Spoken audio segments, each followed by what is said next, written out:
Hey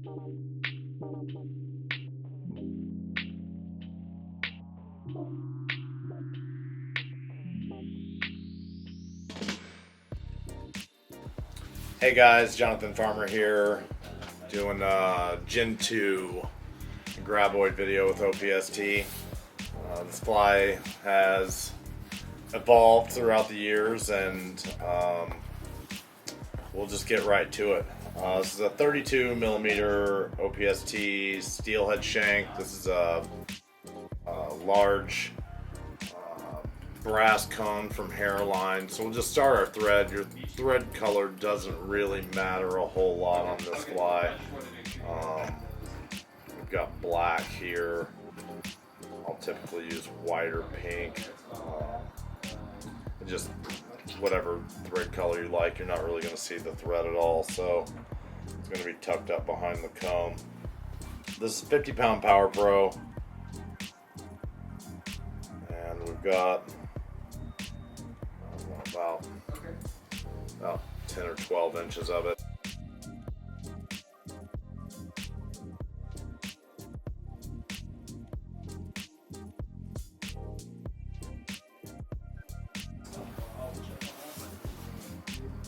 So we're going to use a bright blue barred rabbit strip from hairline.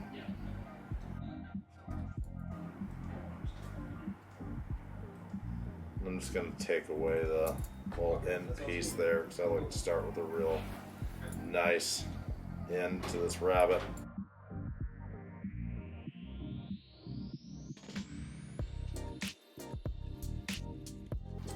Then I like about 10 to 15 wraps in front just to make sure everything's nice and secure, so that's not going anywhere. So now we're going to take, this is a hot pink Kraken. It's enhanced super Kraken, I believe. I just refer to it all as Kraken, but there's several different kinds.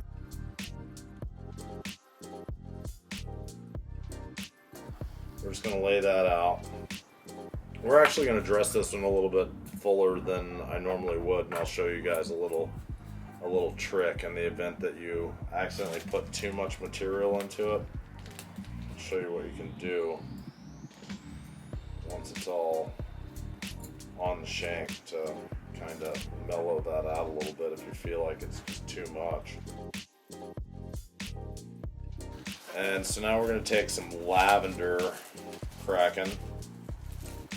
This is kind of a, evolved into a mini-me style with a few more, bells and whistles. But we'll take that lavender, like a little bit of contrast in the belly here. Use that lavender. Just make sure that it's all nice and straight and everything's going in the right direction. If you have anything that's super long or not wanting to behave, just pull it out, discard it. It's behaving pretty well. So now we're going to take some baitfish emulator flash, and this is just going to add a little bit of flash in the belly and a little bit of additional support. We're just going to throw that right in the front half of that stack of Kraken. I'm going to take a little bit of purple, just a little bit, throw it right on top, just a little tiny bit of purple. So now we're going to make our double loop.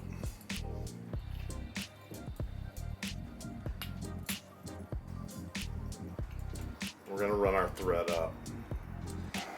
Going to land in about the same place that it would if we were using a 7/32 tungsten bead, or if we were doing a mini-me. They're all going to land in about the same place.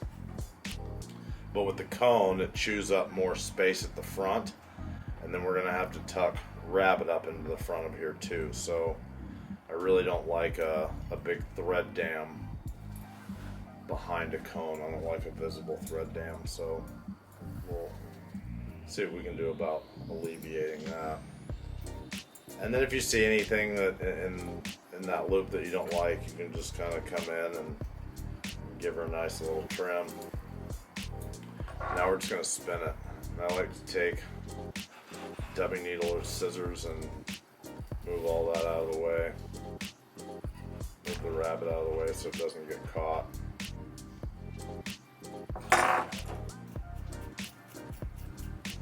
If you're pretty careful about spinning this, it doesn't require a lot of picking.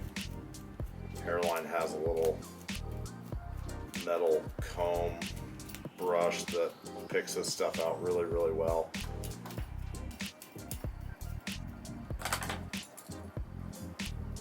So now we're just going to part all of this, and we're just going to start turning it on.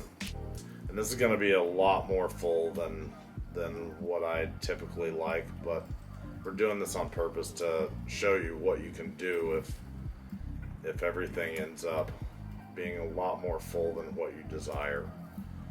Because the sparser it is, the better it will swim, the better it will cast, the happier you'll be with it. And we've got probably about 10 turns. We're going to tuck it right up. We're going to run it right up to that cone. We're going to tie it off, 4 wraps, and we're going to come back on to that dubbing loop just to secure it, because we don't ever want this coming out. So now we're going to run through and we're going to pick all this out, because these silly legs like to get all tangled up and matted up when you're turning all that on. So just take your time to run your bodkin through there. And this is a stone faux bodkin that I've been using for years, and I really, really like it. It stays really sharp. And we're just going to brush that out. So this is a lot more full than what I would typically like. Because once we part it, it's going to have a big giant belly in it. And so what I'll do is I'll just take this top bit and just trim it out. And that way we maintain that belly, but not having it way, way overdressed. So now we'll pull the rabbit over the top. I'm going to give it 1 wrap and break our thread. So we'll just restart our thread real quick. And when I restart thread, when I run it back, especially in situations like this, I like to pull it forward, catch that in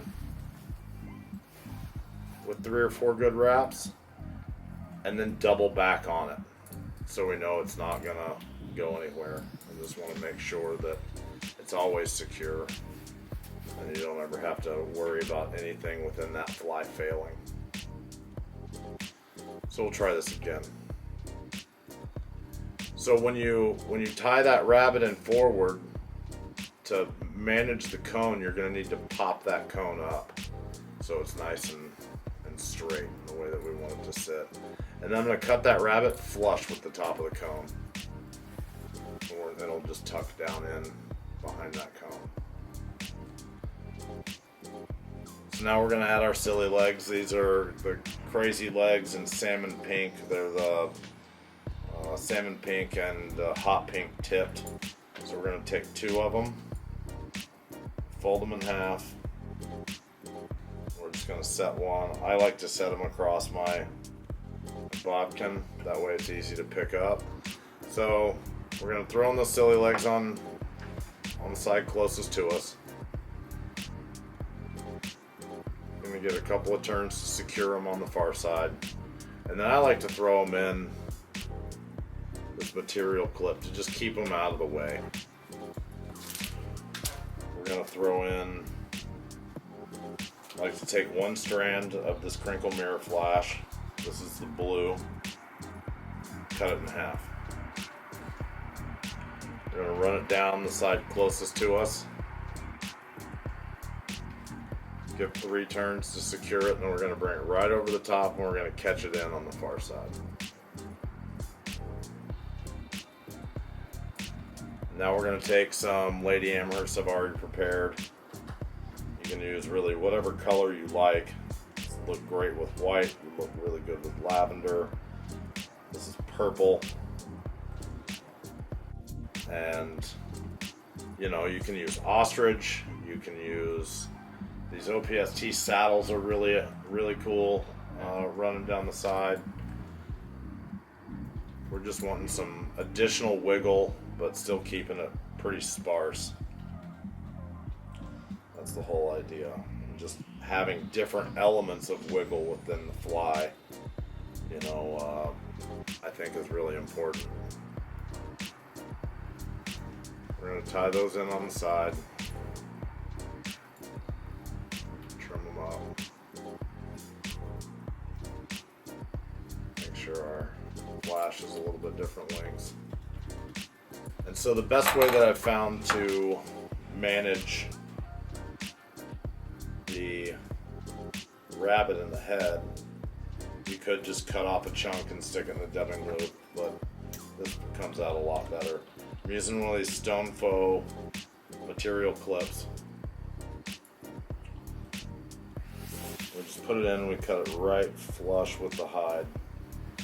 And I like right about a full clip for the head on this fly. Make our double loop.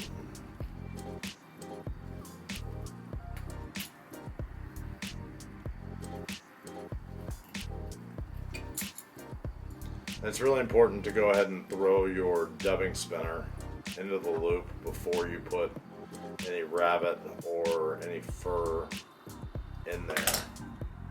Because once we have it closed, I want it to stay closed. And so again, you should be able to see some light through that rabbit.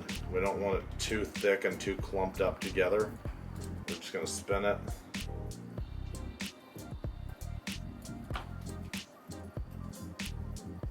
You may occasionally have to give it a quick little brush.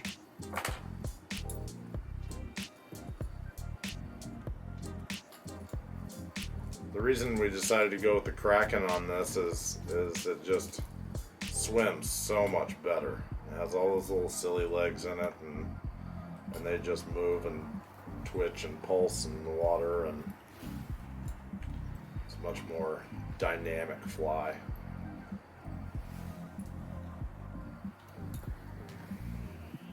We'll go ahead and cut our thread after we've tied that in. And then usually what I like to do with this is I like to give it a 3, 4, 5, 6 turn whip finish, and then I'll add another 8 turn whip finish just to make sure that everything is really good and secure, because it's pretty difficult to get any glue in this fly. I really like having a whip finisher, but I'm not exactly sure where mine is right now. So there's about 8 turns, and we'll go ahead and cut it. And that's the Gen 2 Graboid.